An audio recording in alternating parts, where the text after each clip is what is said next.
Hello and welcome to the Columbia Daily Tribune's Courtside View basketball webcast. This is Tribune sports editor Joe Waljesper along with Tribune basketball beat writer Steve Walentic.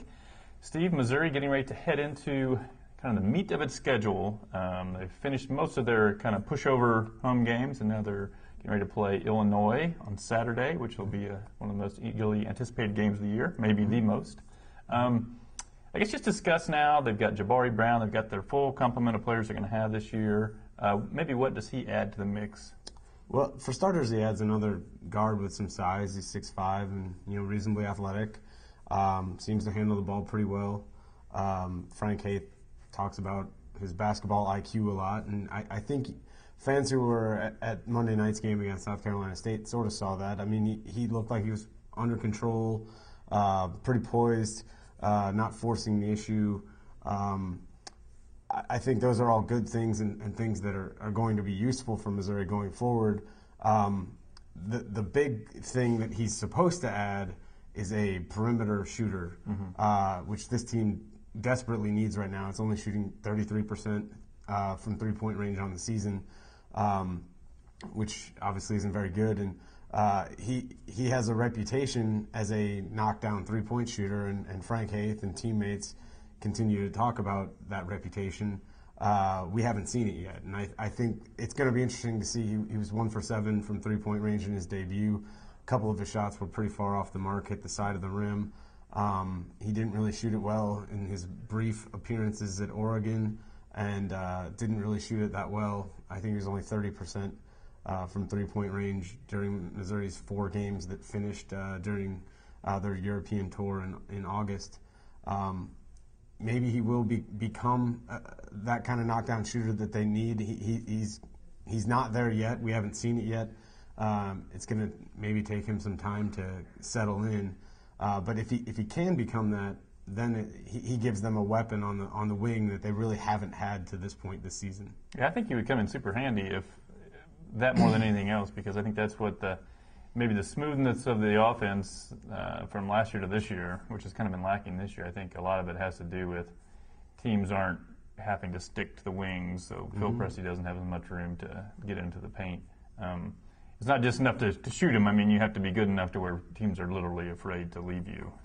So there's quite a ways to go there. I think Lawrence Bowers, the way he's shooting the ball, on one side he could really fill that role, and then it's a matter of having another guy on the opposite side. And the thing is that last season, that's what this team did have, right, because Lawrence is playing the role. It's changed a little bit, but basically playing the role that Kim English had last year.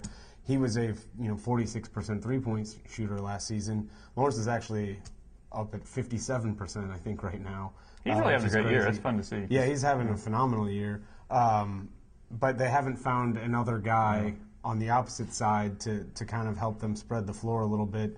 And against South Carolina State, we saw a number of guys, Jabari, Stefan Jankovic, Keon Bell, who got wide open looks from three-point line and couldn't knock them down. Ernest Ross made a couple threes, but I think he was only 2 for 6.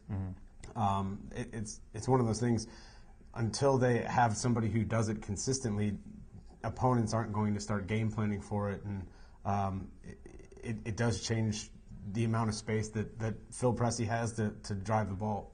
Now, what do you think is a realistic expectation for what Jabari Brown is going to do? He was a 5-star recruit, which I think at times can be a little bit of an albatross around a guy's neck. I always kind of felt that way about Blaine Gabbert at Missouri as a quarterback, that he could never quite run away from the fact that everybody thought he should be fantastic.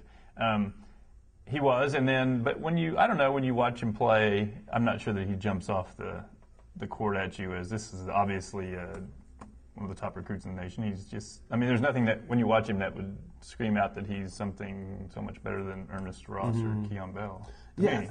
Athletically, I think we previously have talked about comparisons to Ben McLemore at Kansas, who was in his class and was actually not quite as highly rated. He's not that sort of exceptional athlete that jumps out at you the same way that a Ben McLemore does. I think, obviously, with Mike Dixon not being in the picture, expectations for Jabari have only gone up, and I think that's probably unfortunate for him. I think he would be, he would have a very good year, and he would be very helpful to Missouri if he could come in and average about 9 points a game make a couple of threes a game. I don't know if that's reasonable or not. I think I deem it reasonable. I think it'd be fine. Anything above that, I think, is maybe asking too much at this point.